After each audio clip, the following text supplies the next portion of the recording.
Okay. Good evening and welcome to the April 11th, 2024 meeting of the Minnetonka Economic Development Advisory Commission. The schedule and tentative agendas can be obtained by calling the Community Development Department or by checking the city website at minnetonkamn.gov. Copies of tonight's agenda and staff reports are on the podium outside these chambers. This meeting is televised and web streamed on the city's website. Listening devices are available upon request. From a broader standpoint, the EDAC attempts to find a balance between individual rights and community responsibilities as they make their recommendation. Individual rights are easy for us to understand. Community responsibilities are more subtle, but the idea is that we as members of the community agree to limit our individual rights for the common good of the group. The Community Development Department, the Economic Development Advisory Commission, and the City Council are charged with managing this sometimes difficult balancing act. We ask you keep this broader perspective in mind as we review tonight's agenda. The items on tonight's agenda include Mills Twins Homes draft contract for private development and the staff report. Can we take roll? Duginski Sabalka is excused today. Falk excused. Connors? Here. Jacobson? Here. Ramaka? Here. Haig? Here. Johnston? Here. Chair. Okay, first up on our agenda is approval of the March 14th minutes. So moved. Second. Can you take roll? Mm-hmm. Jacobson? Yes. Connors? Yes. Haig? Yes.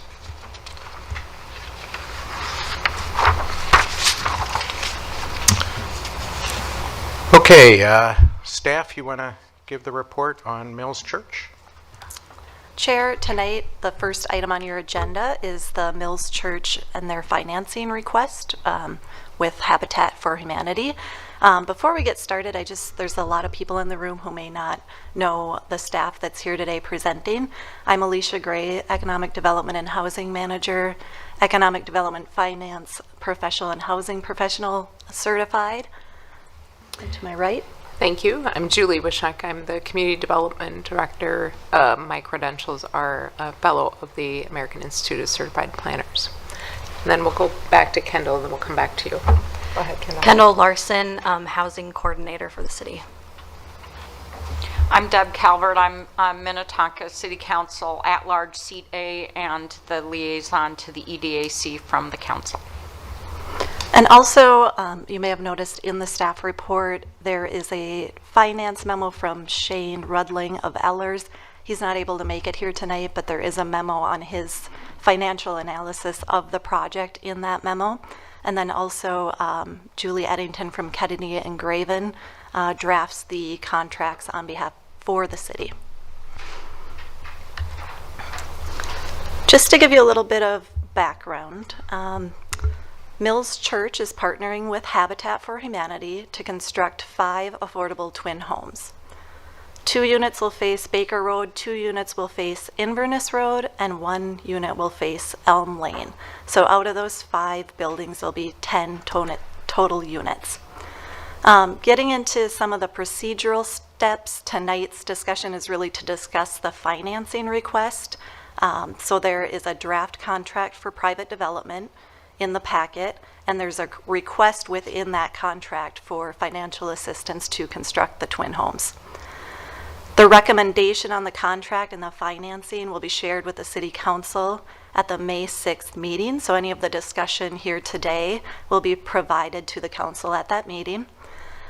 If the project land use approvals and contract for private development are approved, Habitat will enter into the contract and meet the terms of the contract prior to any funding being distributed for the project. So just Quickly going over the financial request overview, the proposal from Habitat is to sell 10 units of housing to households earning 80% AMI or less. And the goal is to average roughly 60% AMI, so that recognizes that not all households earn the same income. So you see on the right there, 80% household income is about $95,000. 60% $74,000, 50% $62,000, and then 30% is the lowest at $37,000. So the goal would be to average at 60%. The request from Habitat, the church will sell the property to Habitat for Humanity. You can see on the right, these are the sources and uses for the project. So the developer has indicated, which is Habitat, that it's going to cost $6.73 million to construct the twin homes. Habitat has raised most of the financing for the project, so you can see on the right there, there's a list of sources for the funding, most of which Habitat has secured or is in the process of securing, and the remaining component that they need to complete the project is $750,000. So that is what they are requesting from the city. If Habitat for some reason is not able to secure the other sources of funding that they have identified in their sources, they must find a way to fill those funds. The city is not contributing more than the $750,000. So looking at that on a larger scale and how it compares to other city projects, it's a total of $750,000 for 10 units, so that's $75,000 per unit. And then there's a 99-year land lease that goes along with the project that preserves the affordability for 99 years. So really that's looking at $757 per unit per year in assistance. And generally, when we're doing affordable housing projects, whether it's affordable rental or home ownership, projects range from $510 per year per unit to nearly $5,000, depending on a number of factors, but that gives you a sense for what the city has contributed on past projects. Going into the contract for private development, the developer, as I mentioned, is Twin Cities Habitat for Humanity. They anticipate to start September 1 of 24 and be completed by September 1st of 2026. In terms of the affordability compliance, Habitat for Humanity will build the twin homes. They will have a buyer they will seek buyers that earn roughly around that 80% AMI or less income level. And then again, the goal is to average those to households earning 60% AMI, so some above, some below. They will identify the initial home buyer, and then following that initial home buyer that's interested in the property, they will partner with Homes Within Reach, which is a land trust organization that Minnetonka has worked with for years to do affordable home ownership projects. So from there, the buyer will be referred to Homes Within Reach. The buyer will enter into a 99-year ground lease, so essentially making that property affordable for the 99 years. And then Homes Within Reach will continue to assist the homeowners with ongoing covenants and declarations on the property, ensuring long-term affordability. Additionally, Habitat for Humanity establishes an HOA for the units. The HOA will address any exterior ground maintenance repairs and other long-term physical needs, so they'll do a reserve study and make a recommendation for how much funding they should have on hand for future repairs of the shared areas. And then Homes Within Reach provides ongoing education regarding annual maintenance for the individual owners. So within their own unit, what do you need to do each year to keep your property maintained? What are things that, require yearly attendance or every 5 years, things like that. And then just one other note is that additionally, the city has loan programs that can help with ongoing maintenance repairs. So the request for assistance is $750,000 through the city's Affordable Housing Trust Fund. That's a fund that is established to assist with affordable housing in the community, and its sole purpose is for affordable housing.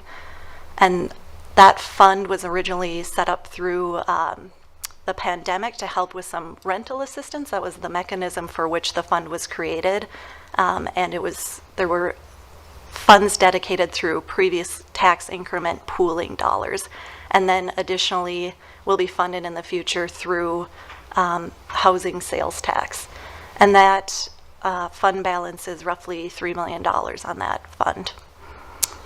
Additionally, there's some look-back provisions. So after Habitat constructs the properties, the city will review the project and essentially take back any funding if some of these items are not met. So if the project cost savings or an increase in non-city funding sources reduces the need for city funding, then the city's contribution would be decreased. The developer fee cannot exceed 8%. If it did, we'd reduce the city's assistance. And then on that home buyer side, if the average was at 80% AMI or something to that effect, then the city's contribution would be reduced. So for next steps, the EDAC will hear feedback tonight and have a discussion regarding the contract and the financing request. Additional opportunities for public comment regarding the land use and site details will be taken at the April 18th Planning Commission meeting. And then tentatively May 6th for the City Council meeting. With that, that's my presentation. Okay, thank you. Thanks, Ms. Gray. Just to confirm, we'll hear from the applicant and then open up for public comment, and then we'll have our discussion. So if the applicant, Habitat for Humanity, would like to present. Mr. Chair, members of the Commission, my name is Chad Dipman. I'm the Land Development Director at Twin Cities Habitat for Humanity, located at 1954 University Avenue in St. Paul. We're excited to be here today to be in partnership with the City of Minnetonka to create 10 fantastic units of affordable housing, affordable for 99 years at least. One might consider them to be affordable in perpetuity. We build a high quality housing product, very low maintenance, very energy efficient. We do that in partnership with hundreds and hundreds of volunteers who come on a daily basis to pound nails, hang drywall, paint sheetrock, to help the community provide desperately needed affordable homeownership. Also happy to be here in partnership with the Mills Church. Without that partnership, we wouldn't be here. There's, as you're aware, I'm sure, very, very, very little developable land left in the city of Minnetonka, and it is very, very, very expensive. And it is, without the discount that the church is providing, there would be no way for us to be here otherwise. It's been 20 years since we've built a house in the city of Minnetonka. So I'm hoping that you will find this project compelling, and happy to take any questions you might have. Any questions for the applicant? Mr. Chair, Go ahead. is it Twin Cities Habitat for Humanity is the developer of this project? So you're going to receive a development fee. Is that correct? So the development fee goes to Twin Cities Habitat for Humanity? Correct. And that roughly $600,000 fee is consistent with what Habitat is receiving on other projects, every other project that that Habitat does across the Twin City area? Yeah, so in all of basically our development projects, our new construction projects, we build in an 8% developer fee. All of our other public funders accept that amount. We are putting in every project privately raised subsidy. So the people who send us a check for $25 at Christmas, the home sponsors like say Carlson Companies or Ecolab, who contribute $100,000 to a project. So we are always putting our own money, the community's money, into that project. Those dollars help to cover the cost of us to do business. I don't work for free. None of my colleagues work for free. And we have to cover those costs. And that's what our developer fee and the GC fee are there for, is to cover our cost to do business. That developer fee usually acts as a contingency line item. And so if we have shortfalls in our other funding or costs dramatically increase, we run into soil problems unanticipated or something like that, we're usually eating that cost out of our developer fee. And so you brought up soil. And looking at the sources and uses, the cost of the soil is 22% or something of the project amount, which seems to be an excessive amount in my mind. If I was buying looking at a piece of property to build and it was going to cost me 22% to do the site improvements for it, I think I'd look for a different piece of property. So I'm kind of want to get your input or thought process, insight, if you will, on that cost of the non-construction cost, be it the development fee, the soil costs, the land cost, but that's 30% of the deal. But particularly the soil development costs seem to be a lot. And just to clarify, by soil development costs, you mean site development costs? Site development, yeah. Yeah. Yeah, land is expensive, especially in Minnetonka, and the cost of site improvement is fantastically expensive. But this, right now, as far as we're aware, is the cheapest place to do it.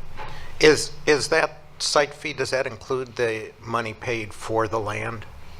No, there's two line items. Okay. One for the land cost of $625 and then site work of $1.4. So there's 31% of the deal, to over $2 million, that's site work and land cost, at least in the Ellers write-up on the uses of funds. Staff, did you have input on that? I do. Commissioner Maka, when the notation in the performa talks about site work, think about it in terms of the whole development cost, because there are stormwater features, there's lots of improvements that need to be done because there's multiple houses being done at once. So if Habitat just built one home, like they did on the east side of the site, there's not the stormwater management system that goes in with one home, but they're doing 10 units of housing. The stormwater management, to me, is probably most of that number that you have in the performa, but you can correct me if I'm wrong. Yeah, off the top of my head, I'm not sure if it's most, but it is certainly a significant portion of that. The other contributing factors are the demo of the driveway, or parking lot rather. We got some significant mass grading to do. We're putting in water and sewer service, the stormwater management that Ms. Wishanak mentioned. Then reconstruction and extensive landscaping all contribute to that cost. Thank you. And I guess it's that cost is not an unusual cost for this size of development. It's an estimate right now. We haven't gone out to bid. That cost is based on similar projects that we've done recently. So from a cost perspective, then the property that Habitat did on the east side of that parcel, do you happen to know offhand the construction budget for that property as compared to these? Is it, I worked on Habitat homes, so we got a group of volunteers, 25 people came in and we built the garage as part of this house in North Minneapolis. It's free labor. The Anderson windows look like maybe Anderson had supplied them or given them Discounted them. Discounted on them. I mean, it's nice quality was good quality construction. It was a nice home. It was going to make a very, very livable home in that community in Minneapolis. But the cost seems to be, as I look and start looking towards retirement and saying, where am I going to live? This looks like more expensive than as far as construction and costs than I'm looking at as far as new construction elsewhere. So I just was wondering if you have a comparison to what was done on that house on that east side of that parcel and cost-wise compared to these. I don't have the exact cost of that committed to memory. Our new construction of that type of house, one story on an existing lot, just needing sewer and water connection to the street, is running over $300,000 in cash cost. That's before any of our fees are applied or marketing fee or anything like that. So yes, the costs are just out of control. Yes, but they're just also incomparable projects. Single family house on an existing lot doesn't trigger, new water and sewer main. It doesn't trigger stormwater management. There was very little in the way of demo to do there. So they're cheaper, but they're just not as many opportunities. So we have to create opportunities where there aren't any right now. Other questions from the council? One question, and I've had the same experience having worked on many Habitat houses with Residential Funding Corp. When we used to do that. The multi-unit, so 10-unit planned unit development, is this a frequent thing in the Twin Cities with Habitat, or how much has Habitat? I only knew the single-family home program. Yeah, Mr. Chair, it is multifamily or townhomes and twin homes comprise about, I think about 35% of our production historically. Okay. So we've done recently an 8-unit 4 twin home building project in Chaska. We have a 12-unit 3-building townhome project going in Prior Lake. We got a 6-unit twin home project in South St. Paul that we're just finishing up now. And the big exciting news for us is that we have a 147-unit project in the works in St. Paul that would be 70 to 80% townhomes. Okay, and there is, I definitely understand there's cost efficiency. You couldn't get 10 single-family homes built for this kind of a price. And it's interesting to hear those other locations too, because I always worked on Habitat homes in Minneapolis, and it's interesting to hear that it's everywhere, which is great. Other questions from the committee? Go ahead. Actually, just a question for staff. For the purposes of today, it sounds like the question before us is evaluating that $750,000 cost that's being asked to make the gap up. If that's the right value and the right cost and fitting in with our overall comprehensive plan and goals of the city, is that correct? Chair, Commissioner Haig, that is correct. And any additional feedback you want to provide on the contract itself. Okay. So I guess the question I would have, thank you for coming tonight, is just understanding that 750 number. I imagine there would be economies of scale that would kick in as the number of units goes up or down. So with a much smaller number of units for, in this case, Mills Church, to sell the property to you to be developed, that would be a different cost. If you're able to put more units on it, then probably be a lower amount of money being requested from the city. Is that a correct assumption? Mr. Chair, Commissioner Haig, a lower amount per unit, but not a lower amount over total, because per unit times the total number of units Correct. would get Yeah. us higher, but per unit, correct. Thank you for being clear about that. So that was kind of my main question was, we're always trying to balance, in this case, the difference between what can be done on the property with zoning or rezoning versus how much money will take to subsidize that affordable housing unit. So that's just useful for me to know that, yes, if there were more units, there might be a lower cost per unit, and with fewer units, there might be a higher cost per unit. Yes, Commissioner Haig, that there's always fixed costs associated with a project. So the land price more or less, and then the water and sewer extensions, connecting a couple, 3, 4, however many more units to those laterals is a nominal cost compared to the lateral itself. The driveway could serve more units pretty much in its current configuration. And the stormwater management, we would probably increase our impervious area with more units and have to grow that pond a bit, but it's a very marginal incremental cost for that in comparison to the cost of adding a unit. That makes sense. Thanks. Thank you. Any other? Okay, with that, I thank you for the presentation and appreciate it. Thank you. Okay, we will now open the hearing for public comment. And we value the input because that's what we're here for, is to get input from the citizens of the city. The EDAC is tasked with recommendations to the City Council on the financing and economic variables of development within the city of Minnetonka. We're not tasked with making recommendations on zoning, land use, architectural design, or matters regarding the comprehensive plan. So I ask that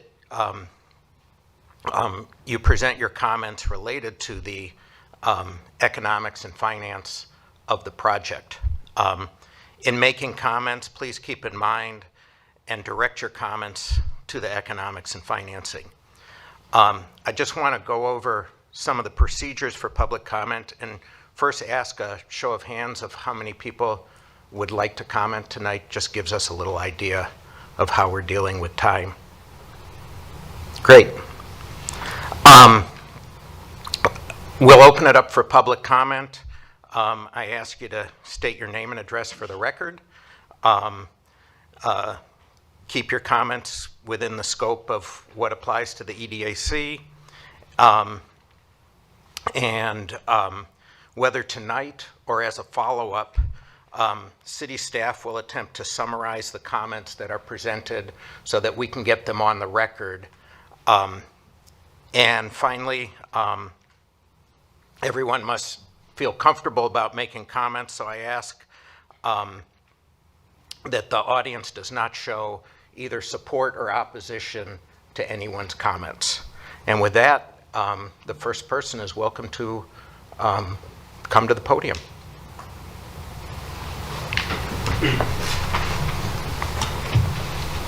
I just have a question. On this page 16, it lists some costs. I'm sorry, sir. Oh. Can you state your I'm name sorry. and your address, please? Larry Sharp, 3726 Farmington Road. Sorry. Thank you. So on page 16 of this report, I see there's a chart called uses, site work, land cost, developer fee, etc. One of the items is land cost, $625,440. Is that what the Mills Church will be paid for the land?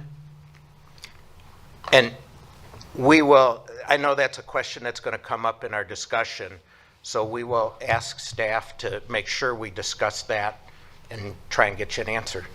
So where did that number come from? That will be part of our discussion, because I know that was some of our questions already. Oh, so we'll need to come to another meeting to find out? No, we'll be talking about it tonight. Oh, Thank you. thank you.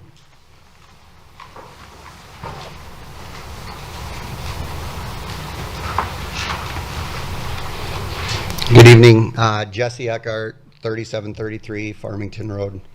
I guess mine are also questions. I guess I would pose the question of the habitat development that was done in Minnetonka a while back over closer to Ridgedale, Ridgedale Drive or Plymouth Road, or what financial commitment did they ask of the city for that development?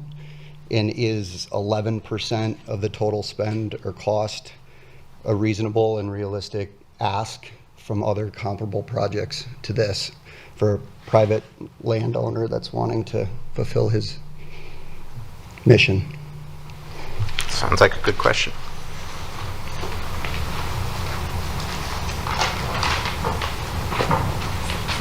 Hi, I'm Mary McKeek. I live at 3842 Baker Road. And I'm no financial genius, but you know, I've heard horror stories about HOMs, I think you call it, where you have to get a group of people and decide and all this stuff. So, you know, it sounds like kind of muddy water when the gentleman was talking about, well, they're going to have this and they're going to have that. That's a lot of promises up, but that sure sounds like a big mess, you know, down the road to keep track. And I'm worried that the city will have to get involved in that too. And, you know, I mean, something that's never been brought up is that since the church is a nonprofit, maybe they can lower their price for what they're selling it for so that it really can be affordable for people too. Thank you. Can I get one clarification? Yes. HOM? HOA, okay. Homeowners Association? Yeah, Oh, yeah. yeah, I get thank you. my initials Pre- mixed up. Okay, thank you. Any other?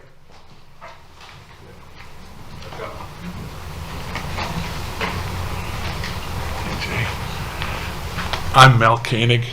I live at 13108 Inverness Road, so I'm on the property that I share with the church. I know that we're supposed to keep this on an economic level, but my wife and I, we bought that house 40 plus years ago, and we couldn't afford the whole lot, so we divided it up. We have over half an acre, and there was less than half an acre on the back side. Pitched to me that they'll never build a house there. It's the way it is. I get how times change, I really do, but I don't think that it's fair to surround me with twin homes, especially if we need a variance to make that happen. So I'd just leave it at that. Thanks. Anyone else? Okay, that will close the public hearing, and I open it up to commissioners for any discussion they have or questions of staff. Chair, before you do that, do you want us to summarize some of the answers? Yeah, Okay. that would be helpful. The first thing I heard is the land cost, I believe, is the question, correct? And the land cost that we have from the church to Habitat is $625,440. That's in the memo, that's online. Everything that you would need to know about the project is there, so feel free to look at that further. The second issue, I believe it was about Habitat's project on Plymouth Road specifically, north of Ridgedale is the location. There are a number of Habitat homes in that area. And I think the question was about how much the city had invested in that project. I don't have that number off the top of my head, but I can tell you that Homes Within Reach, as you know, is a commission, but perhaps the public does not know. There are 60 homes that have been purchased through the Affordable Housing Land Trust. Typically, our price per unit per year is somewhere in the $550 a unit per year range. So that's a pretty common calculation for the commission to see, and a normal assistance that you provide those homes for that 99-year period. The next question I heard was about HOA and kind of keeping track and in the future, right, and how to keep all of that And how does it get the property get maintained? Yeah.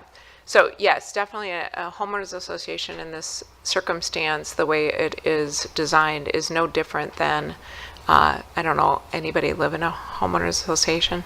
I have. You have in the past, okay. So then you know how that is managed. There's a management company typically, and they take care of snow plowing and lawn mowing and whatever else needs to be Same done. as with a condominium. Condominium, same thing. And then certain aspects of the building itself. So sometimes the siding, sometimes the roofs, depending on how they're written, are taken care of by the association, and then interiors by the homeowner. So that is in perpetuity. Those requirements and contracts are reviewed by the city, and then they're effectuated by the homeowners association and the owner. In this case, Habitat first, and then becoming Homes Within Reach. And then the last question, I just believe, was a comment, or it wasn't a question, it was more of a comment. So I think, did I cover everything? I think you covered it, and I think it will be some discussion items. And I was looking through the documents again today. The land price that you mentioned, was there also an appraisal that was at a higher number, or am I mixing that up with another project? You might be thinking of our other twin home Yeah, project okay. that the city is doing. Yeah. We reviewed that last month. Right. There was an appraisal Okay. with that. And then the construction costs on that, just I think because Commissioner Hamaka asked about construction price, it was about $325 per square foot. So just for comparative sake. Yeah. Okay. Okay, commissioners, any questions, comments? We'll just open this up for discussion. Chair? Yeah. I think this is more for staff as we kind of look at the 2040 comprehensive plan, which the city adopted in the Affordable Housing Trust Fund. If you could just remind me of kind of where those, and I know Ms. Gray, you discussed it briefly, but where those monies come from, the availability of them, what else they could possibly used for, just to provide insight as to the $750,000 that the city is being asked to contribute as, but for that money, this project doesn't work. Chair, Commissioners, the original source of the funding for the Affordable Housing Trust Fund was pooled tax increment financing. So it was essentially a source of funds that the city could use for various housing projects. However, because of where those funds initiated, there were various parameters in which we had to use the money. So we could only use them for certain resources. The ability of a city to create an affordable housing trust fund allowed those uses to increase and allow more flexibility in how the funds are spent. So initially it was a temporary trust fund to provide rental assistance during the pandemic.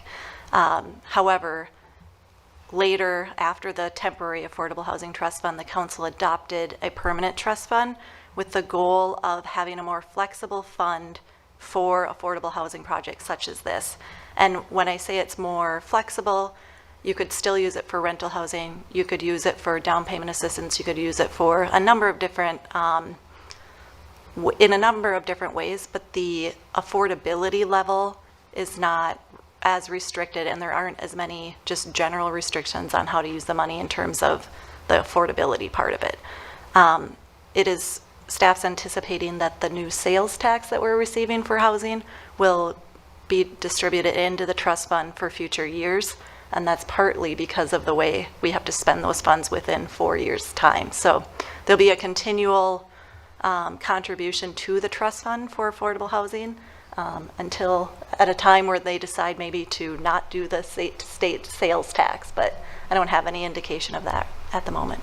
So remind me, these are not property tax dollars that the city has raised that's budgeted to pay for this portion of the project. Is that correct? I'm going to go with that one, Commissioner, if you don't mind. Yes. Because it is complicated. So there are, tax increment is always tax dollars, so I don't want to say it's not tax money. However, tax increment pooling was generated from a project, again, with a but-for test, but for the city's tax increment financing would not have worked. So that money has been recirculated in terms of the TIF pooling portion into this fund. And that was a decision the council made a number of years ago. And there are other funds in there. So if you remember, there was a large repayment of a 1985 loan from an apartment project where the city was partially funding the affordability. And that was 2.1 million that came into the fund as well. So that was money spent in 1984, and then 30 years later, or 40 years later, obviously came into the fund. So the money, the $3 million that sits in the Affordable Housing Trust Fund, does that have a sunset on it that are dollars that we need to use by date specific? No. Mm-mm. And I think that's the point of, I think that's why the state enabled the language to have an Affordable Housing Trust Fund, because there was this kind of constant trying to track how much TIF pooling you had and then where you were spending it and by what date were you spending it and how much was the affordability. They said, you know, to make it more flexible and to meet the needs of your community, put it into the trust fund. And there's still affordability requirements, but they're not as specific. So to back to my question is, if someone looked at their tax statement and saw the amount of property tax that the city of Minnetonka is collecting for this year, there would not be a portion of that that would be necessarily attributable to the $750,000 that's being applied to this project. That's a fair statement. Okay, thank you. Yeah, I want to get my letters right. HFA, is that, what is the thing that we vote on once a year? Oh, the EIP. Yeah, but The HRA levy? the HRA levy. So none of these dollars really come from the HRA levy. Correct. Right, and that is the only thing that would show up on, as you said, somebody's property tax statement. True. Yeah, okay.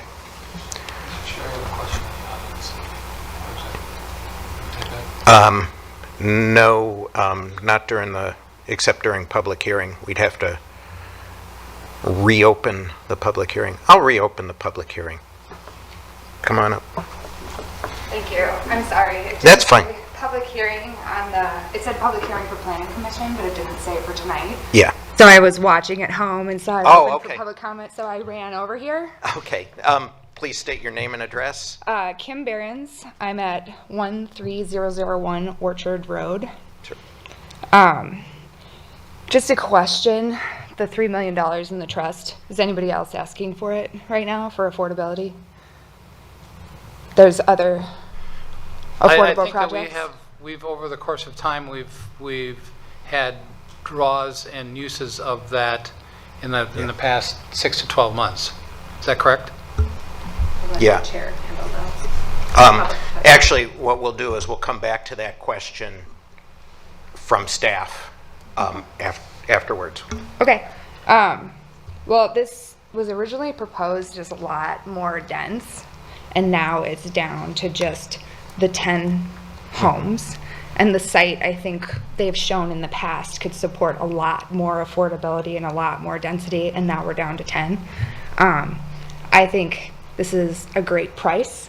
Happy to pay it. The money's just sitting there waiting to be used. I think you guys have to please remember how important affordable housing is and what this opportunity presents and how much good you could do. It's only 10 families that get to take advantage of it, but it's 10 families that have stable housing, stable food, kids going to school, a real chance at life. And I live very, very close to this, and I cannot wait to welcome them to the neighborhood, and I can't wait to see construction starting. So, Okay. thank you. Thank you. I have the list. Possible ask you opened it back up. Okay, I'll open Open a can of worms. You opened it back up, but you reminded me of something. Paul Teagan, 3313 El Dorado Trail in Minnetonka. Two quick ones. Can the units be rented once they're purchased to someone else, family members or non-family members? And then two, when you get to the income level, say they move in, they're at 95,000, they become more and more successful, do they have to move out? Do they sell the house if they bought the house at $304,000? and they become more and more successful after 5-6 years, which is the goal, do they then sell it, or how does that work? I'll have staff answer those two questions. Start with 3 million. Sure, Chair, Commissioners. Regarding the Affordable Housing Trust Fund, there's approximately $7 million originally. There's been a number of different uses over the years. So as I mentioned, rental assistance. It's funded affordable housing for the Minnetonka Station, for the Doran project in Opus, the Amira Minnetonka. Some additional rental assistance. The homelessness program was funded out of the trust fund. And then Pathways to Home Ownership. And Cedar Hills did a big remodel of their affordable units, and they received some funding through the fund. Okay. In response to the questions on can they be rented, that would be included in the trust fund rules. They would not be allowed to be rented, and that would be part of Homes Within Reach rules and regulations in terms of the lease. And then the income level, they do not have to move out if they earn more income in the future. So it's an initial income qualification, and then they continue to live in the home. Right. And it is my understanding that if the property is, so first, they must be owner occupied at all times. And second, that if the property is sold at a later date, one, it must be sold to someone who meets the 80% AMI, or there's some restrictions around that, and at a price that they can afford at that 80% AMI, which basically limits the appreciation that somebody is getting to buy the house at a reduced price, but because of those requirements, they're going to end up selling it also at a reduced price, which should move with the rate of inflation, basically. Okay. Other? Are you still good? I think we're going to have the public hearing is now closed. And just for the record, Chair, just so the public is aware, it technically is not a public hearing. I think you saw the amount of people here. You wanted to hear from the public, so that's why you opened a public hearing. So technically, the public hearing for a development application is held at the Planning Commission, but because of the interest in this project, we discussed that you would take public comment tonight. So, okay. Questions? Yes. What is the reporting mechanism for project progress? As far as like construction or staff? sure, Chair and Commissioner Cutters, in terms of the reporting, are you talking about the financial side? Are you talking about construction side? I just want a little bit more on your question. Well, Because we have mechanisms on both. I was thinking too about the finance side, since Okay. we're focusing on finance. Okay. I thought that you could maybe just make it a little bit more clear than what I saw in the contract. Right. Yeah, I mean, I think there are definitely, as you looked at the contract, there's lots of mechanisms for the city in terms of checking in. There's also, if you can go back to the look back slide. There you go. There's a bunch of look back provisions, which basically protects the city from maybe overfunding a project. And so those are I would call them the stop gaps for making sure that the public funding isn't overdone for the project. So if you go back to the sources of funds, you can see, for instance, if let's just say the MFHA Impact Fund, they get more money. Let's just say they got $500,000. Obviously, then we true that up. That's less $200,000 that the city has to give. So I think that's the look back provision provides for some of those safeguards and the final accounting on the project. Thanks for clarifying. Anybody else? Go ahead, Ron. Chair? Yep. I want to make it clear that I'm not taking exception to Twin Cities Habitat for Humanity. because as I said, I believe in the projects that they do. This is more of a global and farther reaching question that maybe this is what came to a head. This is $750,000 for 10 houses, 10 families, it's $75,000. More than likely, those purchasers will qualify for other City of Minnetonka programs relative to down payment assistance. So it's very possible that a family could end up getting $100,000 essentially in subsistence, or not subsistence, but subsidy from the City of Minnetonka for a purchase of this project. And I think that's more of it. Mine is more, Chair, not a statement as to the dollar amount itself, but more of a statement relative to the City of Minnetonka and our subsidizing projects. And it seems like every time a developer comes into the city, the first thing they do is they come in with their hand out asking for money from us. But for the city's involvement, this project wouldn't happen. And I am concerned about it from this project, and I'm concerned about it from a going forward perspective, that yes, we have the money, and you know, we have uses for this money. Is this necessarily the best use for 20% or 25% of the monies that we have left in the Affordable Housing Trust? Go ahead. Yeah, I think, Jay, you make a good point. I think this is a challenge because there's a limited amount of money to try and make as much of a dent in this problem of affordable housing as we can possibly make. And one thing I was kind of leading to earlier when the speaker was referring to the amount of money per unit. Certainly, if this land was sold to a developer, and it could be worth more money if there was much more housing built on the site. And that might require a lot less of the city.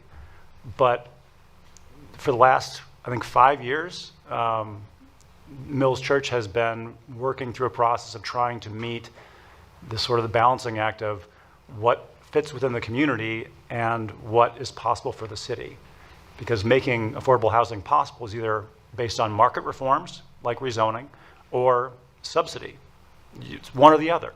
And if we want to put something on this property, it's going to take a combination of those two things.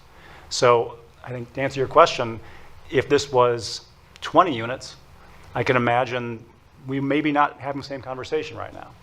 But the fact that we're down to 10 units means that the city is required to step up and provide this level of subsidy. I'm not happy about it either, but it's just the reality of the market conditions and what construction costs and the land prices of a really desirable community that we live in. So it's hard to say, but when I'm looking at the range of what affordable housing units get, this is on the significantly lower end. And I wonder that there are probably things that we'll look at in the coming years that maybe we'll say, oh man, I wish we had that money back. But at this moment in time, it seems like a pretty good program, pretty good stakeholder group, Habitat, the housing group is, pardon me, it's Housing Within Reach. Homes Within Reach, thank you. They have a long track record of doing good stuff in our community, so for those reasons, it seems like a pretty wise use of city money for this purpose, if that's what we're tasked with doing. Any other comments? Yeah, one question I had was looking at the price of the land. Mills Church, I know, was interested in using this land for affordable housing, and it seems like that's pretty much market price. I kind of looked at if you put a couple of single-family homes on there and stuff, and the nature of the, where the lot is, et cetera, and it's hard to know exactly what market price is without actually selling something. But is it Mills Church's, and I realize I'm asking you to speak for someone that you aren't, but was it the impression that they were going to provide the land at lower than market price?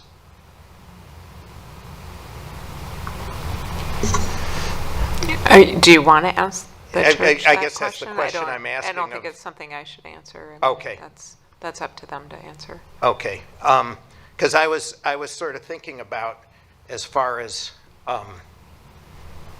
our contribution. I think this is a unique project because it provides home ownership as opposed to rental affordable housing, which is something that we really want to try and add home ownership in the community on an affordable basis. And I realize that one of the values that the city provides is the city can step up and say, this is the amount that we will put forward so the project will go forward, and then that allows the opportunity to get other grants and reduce the city's contribution, which there's some expectation that there may be some other grants that could come along that might, or if the costs come in a little bit lower or something, the city is the first one that reduces their contribution, which there's value to that. But I sort of feel like the number, and maybe this is what you were getting at, Jay, is the number's a little high.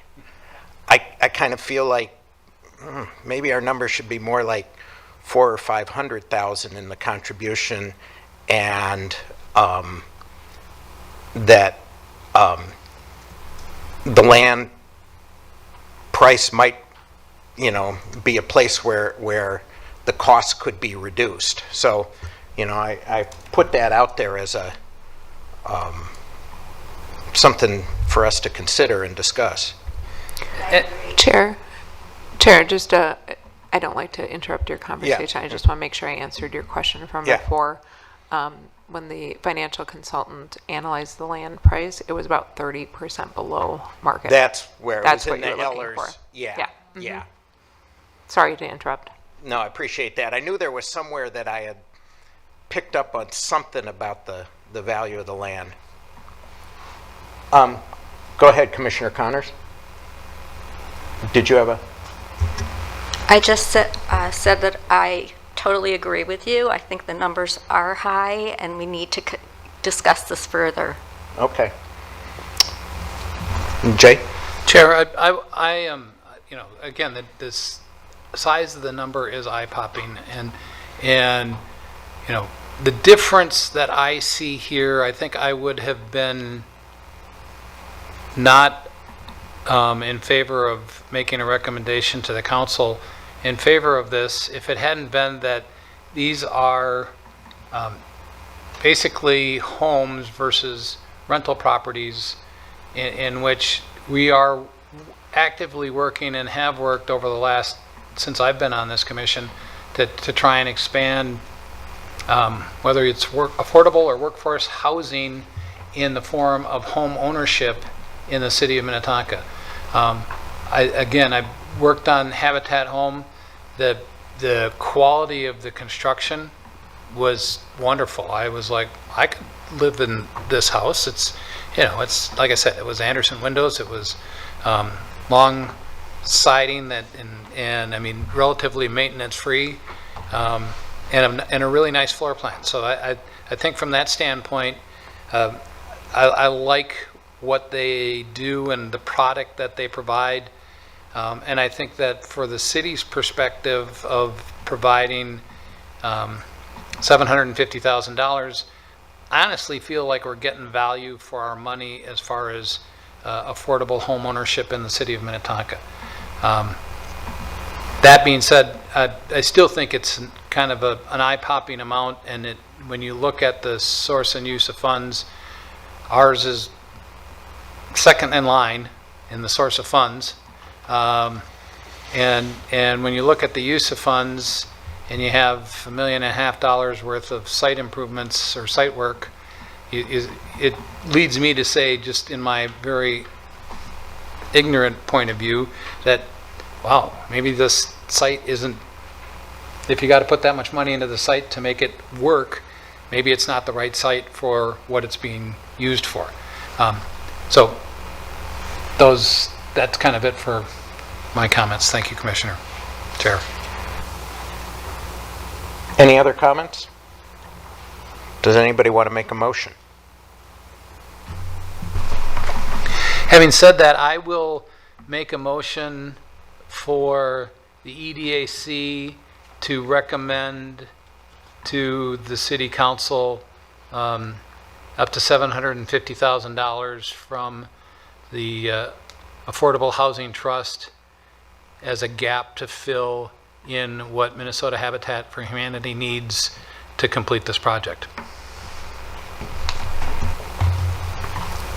Anybody want a second? Second. If you can take roll.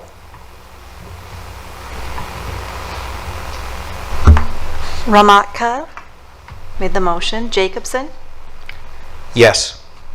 Johnston, Yes. Connors. Yes. Haig was second. Yes.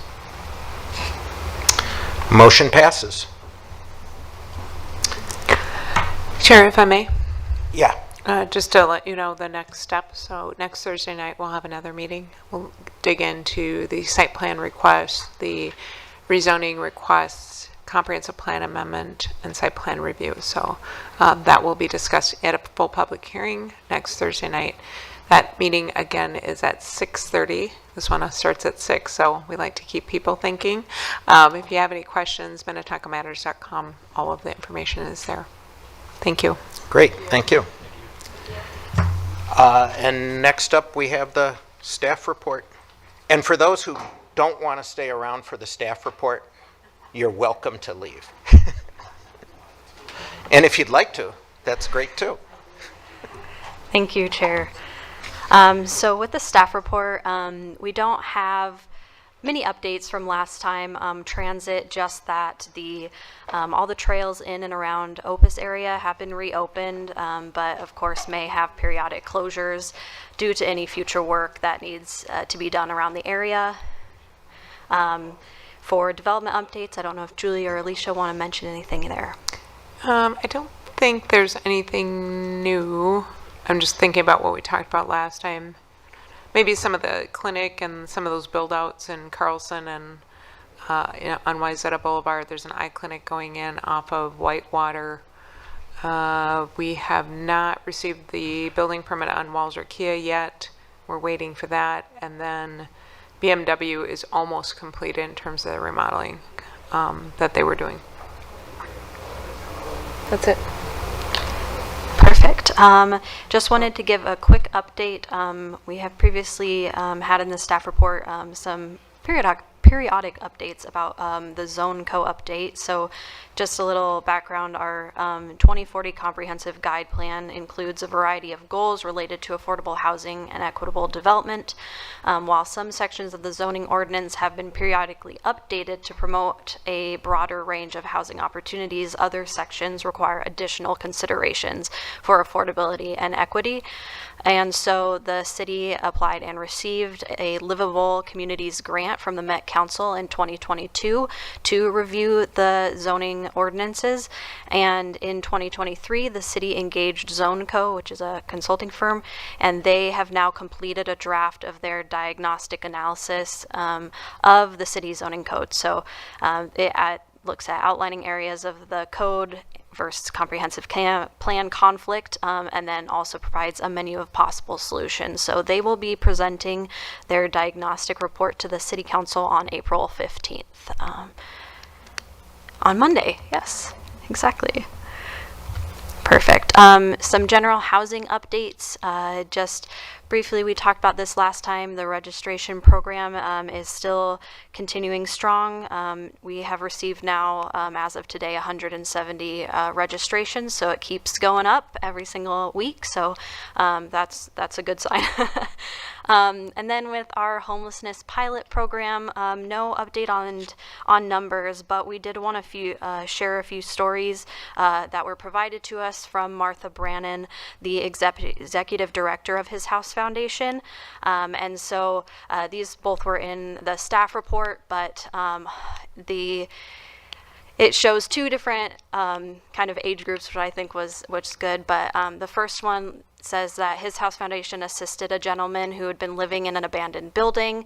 He was almost 60 years old, but was very confused and unsure how long he'd been in the building.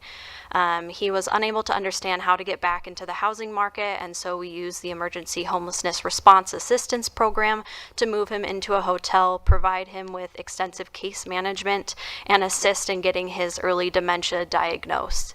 All of these services helped him get the housing and support that he needed. And then the other quote, they received a call from the Minnetonka Police, which works a lot with us on our homelessness program, and about a young individual who had been stopped for stealing near Ridgedale Mall, and he told the officer that he had nowhere to go, and so his house was called, and they had an Uber drive him to ICA Food Shelf to meet with staff in a private setting. And then the young man had not been getting along with his parents and felt isolated. And so after several calls, they got him into a youth shelter program and then coordinated with the shelter's intake to get him and were able to Uber him to the shelter. And then they were able to stay in touch with the client and make sure that he was connected with his case manager at the youth shelter, and after a month he reconciled with his mother and left the shelter to go back home. So just two stories from some successes from the program. I appreciate that. I know that was my question, and it's kind of neat to see how these things actually happen. Yes, it's nice to see the impact. Yeah. And then just we're looking at watching what's happening in the legislative session now, and so we'll continue to monitor those. And we also did attach the Community Development Annual Report, and I don't know if Julie wants to expand on that or not, but she's welcome to. Well, I'll expand on the first point, the legislative session.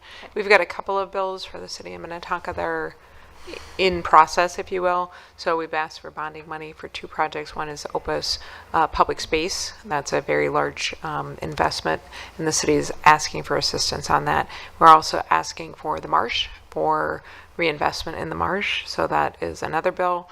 And then our third bill is a TIP bill, and we're asking for an extension on the Opus TIP district. There's a 5-year knockdown rule that we want extended just a little bit, and I'm actually getting positive feedback about that, but we have another hearing on that next week, so I'll go in, state our case one more time. And then can you pull up the annual report? I'm not going to go through the whole thing, you can read it on your own, but maybe just a few highlights for you before you leave. And there we go. I think you have to go to the link there. Oh, nice, thank you. I love that picture. Love that picture of Ridgedale. Yeah, I can. There we go. Yeah, there we go. So in our department, overall planning division, we overviewed some of the cases that were looked at. They're pretty steady caseload in the planning world. We usually look at over 100 cases per year. This past year was no different. Some of them controversial, some of them not as controversial, depends on the project.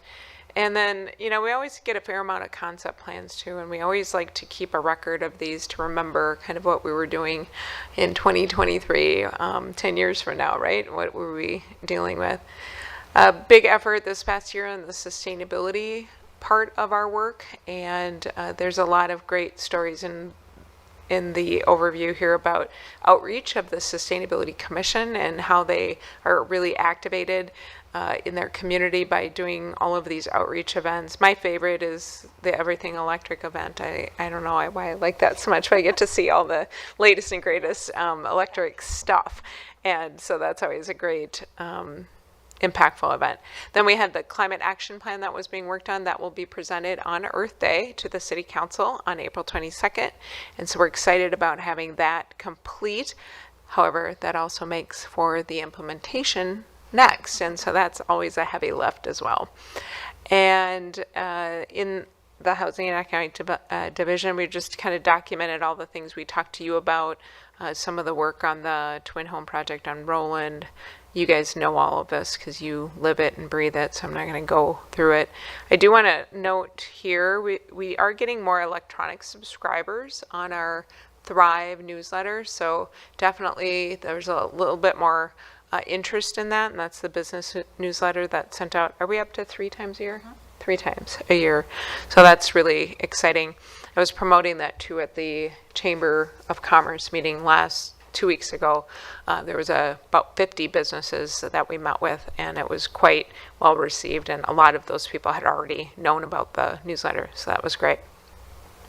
If you don't know this part of our job, we do environmental health compliance, and this is, I call it the difficult job of making sure where you eat is safe and making sure it's compliant. We also do massage, inspections, swimming pools, lodging, you name it, anything that relates to public health.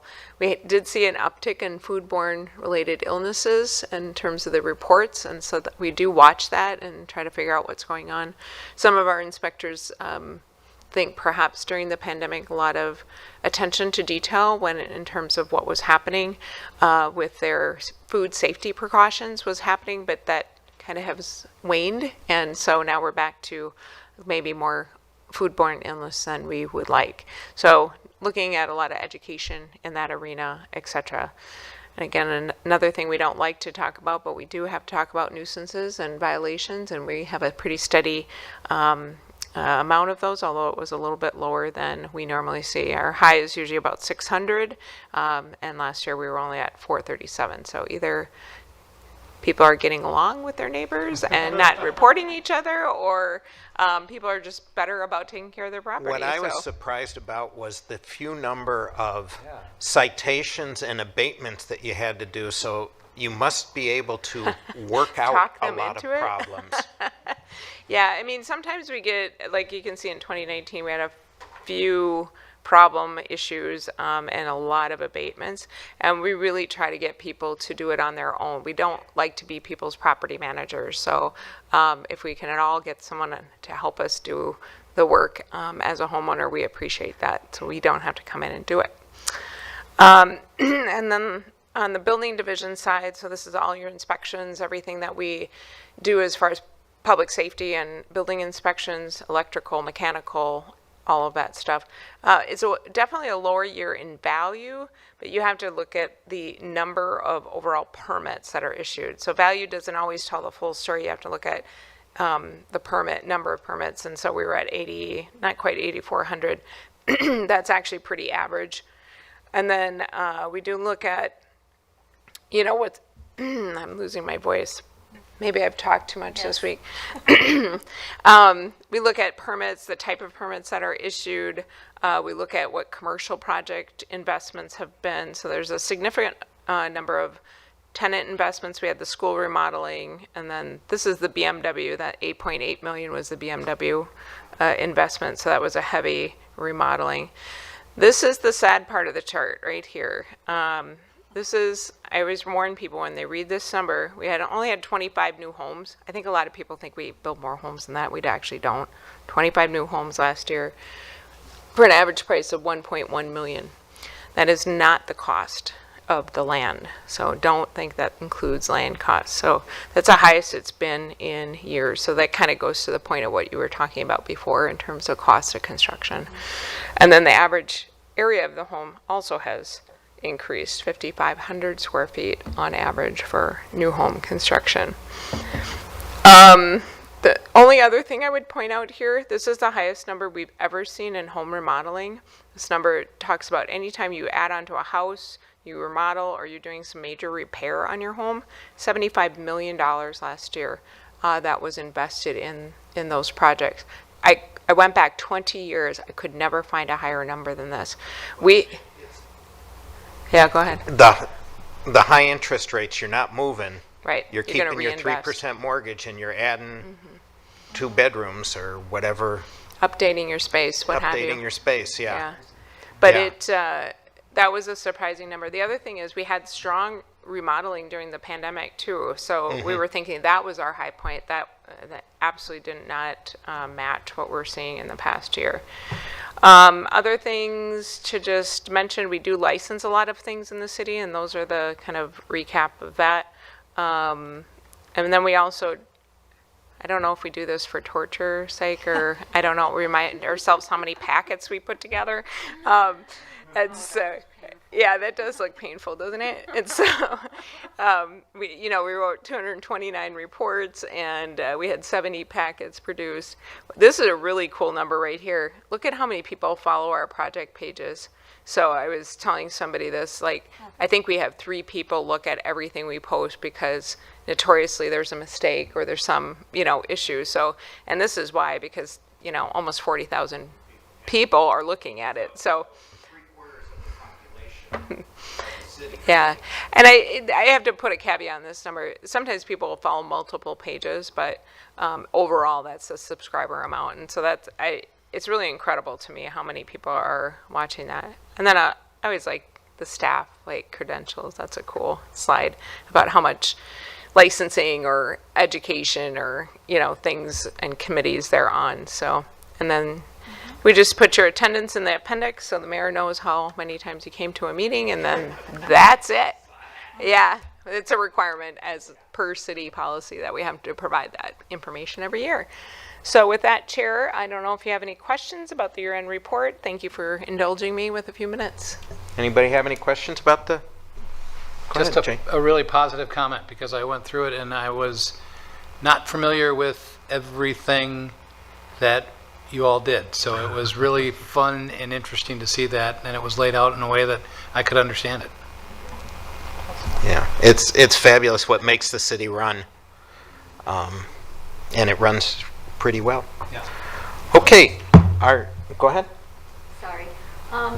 Those 2 success stories that you all came up with, they were really cool. And are those going to be published like in Minnetonka Memo, or is that something that they might be able to get permission to use?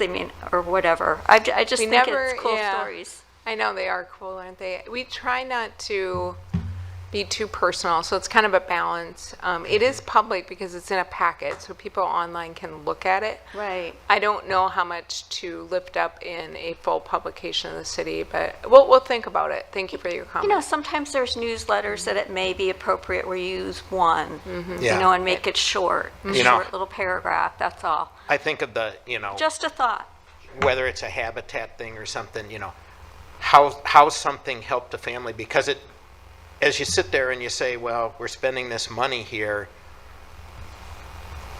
neither one of those cases took a lot of money probably, but you have to have the funds available so that it can take place. Yeah, it seems like a great Sun Sailor article ready to be written, where they could just put that person in touch, the head of the organization, with someone, Sun Sailor, and then they could figure out what the Good right point. sources and Thank details you. are. Yeah. Chair, can you indulge me for just Sure, go ahead. one moment? I just want to congratulate Ms. Wishnack for being named a fellow. What is it? A fellow in the what is the organization? The Association of American Institute of Certified Planners. Yes. Congratulations. Which is one of the highest honors. You need to be highly professional, and we are just so lucky to have her. So I just wanted to make sure that I called it out, because not only is she incredible, but she's also very humble and never draws attention to herself, but she's really a nationally recognized expert. So we're super lucky to have her. You're too kind. Thank you. Okay, our next meeting is May 9th. Do we have a motion to adjourn? Do we have a second? Seconded. All in favor? Aye. Bye. Aye. Meeting adjourned. Thank you, everyone. Thank you. Thank you.